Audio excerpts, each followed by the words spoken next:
காலடி maths chef வந்து தோசைக்கல்ல தான் போடணும். சரி, அதனால நம்ம தோசைக்கல்லே போடணும். அப்புறம் தாடி வச்சுக்கிறதுங்கிறதுனால எனக்கு வளராது, வளர்ந்தா வச்சிரு.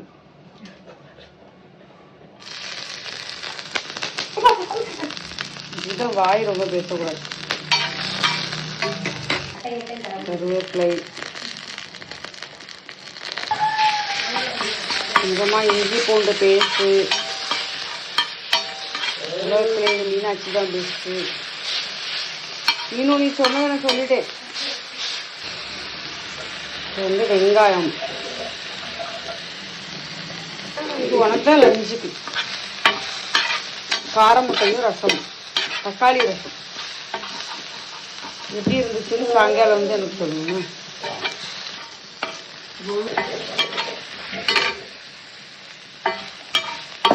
இது கொஞ்சம் மஞ்சப்பொடி, கறி மசால் பொடி, சில்லி பவுடர் இதெல்லாம் ஆட் பண்ண போகிறோம். உப்பு போட்டீங்களா? இதில் என் தலைவன் சொன்ன மாதிரி காரம் பிடிக்கிறவங்க இன்னும் பெப்பர் பொடியெல்லாம் போட்டுக்கலாம். என்ன பண்ணும் வரைச்சி பண்ணலாம். தேங்க்யூ.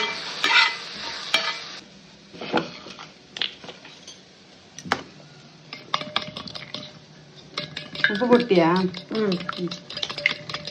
நாங்களாம் பெரிய குக்கு இப்படிதான் சவுண்டு.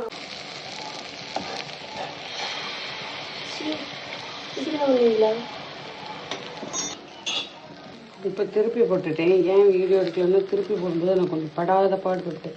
ஆனால் இதுக்கு ஒரு நல்ல ஐடியா என்னன்னா, முட்டையை தனியாக குட்டியாக ஊற்றி வேக வச்சு அதை அந்த காரத்துக்கு மேலே வச்சுக்கலாம். அப்படி இல்லைன்னா நீங்கள் எப்படி பண்ணலாம், ரிஸ்க் எடுக்க ரெடினா நீங்கள் எப்படியும் பண்ணலாம். என்ன சொல்ல, நான் ஒரு நல்ல ஐடியா சொல்றேன். போட்டு ஊத்திட்டு தோசைக்கல் அப்படியே கவுத்திருந்து வெந்துடும். திருப்பி போட கஷ்டம்.